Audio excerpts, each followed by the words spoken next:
Hi everyone.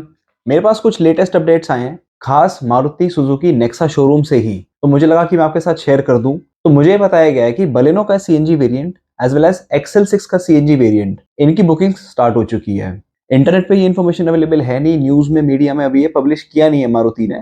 Probably हो सकता है कि रात तक या कल तक ये चीज मीडिया में आ जाए। बट कंपनी वालों ने डीलरशिप्स को बोला है कि you can start taking bookings. अगर मैंने ये चीज कहीं पे यहाँ वहां से सुनी होती तो शायद मैं इसके ऊपर वीडियो नहीं बनाता। बट क्योंकि क्रेडिबल सोर्स है, नेक्सा की ही डीलरशिप है, so credibility is not a question, तो मुझे लगा कि मैं आपके साथ शेयर कर दूं। और अगर आप लोग भी चाहो तो नियरेस्ट नेक्सा डीलरशिप से आप ये चीज पता कर सकते हो, पूछ सकते हो, कंफर्म कर सकते हो और नीचे कमेंट बॉक्स में भी बता सकते हो कि भी हाँ आपके वहां पे भी अवेलेबल है। इसकी जो फर्दर डिटेल्स हैं कि कौन कौन से वेरिएंट्स के अंदर सीएनजी आएगी, किसमें नहीं आएगी, मैनुअल में आएगी या ऑटोमेटिक में आएगी और क्या प्राइसिंग रहेगी, इसकी अभी इंफॉर्मेशन नहीं है। They are just taking bookings.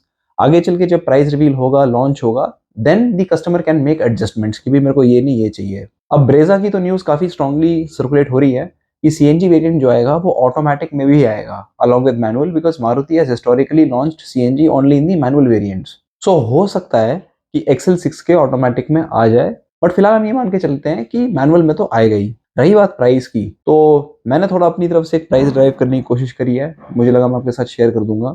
सबसे पहले बात करते हैं बलेनो सीएनजी की। तो स्विफ्ट सीएनजी अगर आप देखेंगे तो स्विफ्ट का जो सीएनजी वर्जन है कॉरेस्पॉन्डिंगली अपने पेट्रोल वर्जन से 95,000 रुपीज ज्यादा है। मैं यहाँ पे प्राइस लिस्ट भी लगाता हूँ आपके सामने, जिससे कि आप पेट्रोल के एंड सीएनजी के प्राइस कंपैरिजन कर सकते हैं एंड यू विल रियलाइज की डिफरेंस कॉन्स्टेंटली 95,000 रुपीज का ही है। ठीक उसी तरह से जिस तरह से पेट्रोल में और ऑटोमेटिक में ये लोग 1.5 लाख रुपए का फर्क रखते हैं टॉप कन्वर्टर में, और एजीएस में 50,000 का फर्क रखते हैं। पेट्रोल के अंदर आप देखोगे तो वेरिएंट्स मैनुअल वाले ही हैं, एजीएस वाले नहीं है, बिकॉज सीएनजी मैनुअल में आती है। सिमिलरली कंसिडरिंग दिस 95,000 रुपीज का gap to be consistent with Baleno, तो बलेनो की भी मैंने एक शीट ड्राइव करके यहाँ पे रखी हुई है कि फिलहाल इसके पेट्रोल वेरिएंट्स कितने के हैं और 95,000 रुपीज और एक्सपेंसिव होने पे सीएनजी का वेरिएंट कितने का होगा।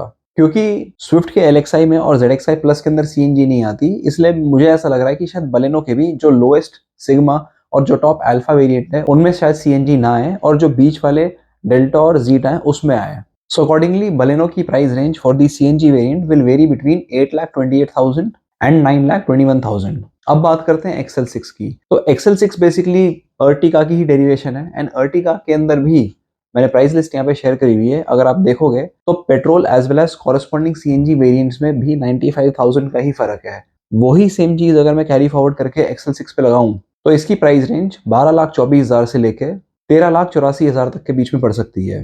बट इसमें मैंने ये अज्यूम किया हुआ है कि सीएनजी जीटा, अल्फा और अल्फा प्लस तीनों में आएगी। हालांकि अर्टिगा के अंदर एलएक्सआई में और जेडएक्सआई प्लस में नहीं है, बट क्योंकि एक्सेल 6 का वेरिएंट लाइनअप बहुत ज्यादा लंबा चौड़ा नहीं है, सिर्फ 3 ही वेरिएंट्स आते हैं इसमें, तो हो सकता है कि सीएनजी इन तीनों के अंदर ही मारुति दे दे। इस लॉन्ग फॉर्म वीडियो को बनाने से पहले मैंने ये इन्फॉर्मेशन शॉर्ट्स के थ्रू देने की कोशिश करी थी, वो अंडर 1 मिनट पोर्ट्रेट लेआउट में जो वीडियोस होती हैं, बट मैंने देखा कि मैंने उसका शॉर्ट्स बना के छोड़ा हुआ है एंड उसको कोई देख नहीं रहा। सो समहाउ आई फील कि YouTube की एल्गोरिथम शॉर्ट्स के लिए और लॉन्ग फॉर्म के लिए बिल्कुल डिफरेंटली काम करती है। प्रॉब्ली आई थिंक शॉर्ट्स के लिए अगर आप कुछ चीज डालो तो उसका इन्फॉर्मेशन नोटिफिकेशन कहीं पे जाता नहीं है, जो शॉर्ट्स फीड है ये उसमें डाल देते हैं। सो आई फेल्ट कि क्योंकि ये अपडेट बिल्कुल अभी अभी नया आया है और आप तक ये इन्फॉर्मेशन पहुंच जाए तो मैं इसकी लॉन्ग फॉर्म वीडियो बना देता हूँ। बाकी यूट्यूब की एल्गोरिथम भी अपने अजीब तरीके से काम करती है। काफी टाइम पहले जब 31 अगस्त को इनोवा डीजल की बुकिंग्स बंद हुई थी तो मैंने 31 की रात को ही उसका एक शॉर्ट्स बनाया था और उसका टाइटल भी यही था, Toyota Innova diesel booking stop, और वो मैंने रात को अपलोड कर दिया। पूरे सितंबर में वो डेड पड़ी रही, आधे अक्टूबर के अंदर भी वो डेड पड़ी रही एंड एंड अक्टूबर में जाके वो शॉर्ट्स सडनली पिकअप हो गया and it started gaining a lot of views. उसमें काफी ज्यादा इंप्रेशंस जाने लगे। रैंडमली बिल्कुल यूट्यूब ने उसको पकड़ के एक ऑड सी डेट के ऊपर एकदम से शूट करना शुरू कर दिया। नाउ दी प्रॉब्लम वाज कि शॉर्ट्स जब हम देखते हैं तो वो किस डेट को अपलोड हुआ है वो हमें पता नहीं चलता है। वो जो 3 डॉट्स होती है ऊपर की, उस पर क्लिक करके हमें डिस्क्रिप्शन के अंदर जाके देखना होता है कि अपलोड कब हुई है। लॉन्ग फॉर्म वीडियो के अंदर तो नीचे फिर भी डेट लिखी रहती है कि ये कब की है। अब ज्यादातर लोग डिस्क्रिप्शन पढ़ते हैं नहीं, एंड जिसके पास अभी रिसेंटली वो शॉर्ट्स फीड में वीडियो आई है तो उसको लगता है कि शायद ये अभी अभी लेटेस्ट किसी ने अपलोड किया है। तो अब कोई व्यूअर जो शॉर्ट्स को एंड अक्टूबर में देख रहा है और वो न्यूज 31 अगस्त की है, तो लोग ऐसे ऐसे कमेंट करने लगे कि ये तो हमें पहले से ही पता है, ये तुम अब बता रहे हो, ये भी कोई न्यूज हुई। सो उस एक्सपीरियंस के बाद आई रियलाइज कि कुछ भी लेटेस्ट अपडेट होता है तो आई थिंक शॉर्ट्स के साथ साथ उसका एक लॉन्ग फॉर्म वीडियो भी बना दो। जो ज्यादा शॉर्ट्स देखने के आदी हैं उन्हें वो शॉर्ट्स के थ्रू पता चल जाएगा, जो ज्यादातर लॉन्ग फॉर्म वीडियो देखने के आदी हैं उन्हें एटलीस्ट लॉन्ग फॉर्म के थ्रू पता चल जाएगा। नहीं तो इस तरह का कंफ्यूजन हो सकता है कि मैं सोचूं कि ये अंडर 1 मिनट छोटी सी इन्फॉर्मेशन है तो उसका एक शॉर्ट्स बना दो, एंड पता चला कि वो टारगेटेड लोगों तक पहुंचे ही नहीं, किसी को वो दिखे ही ना।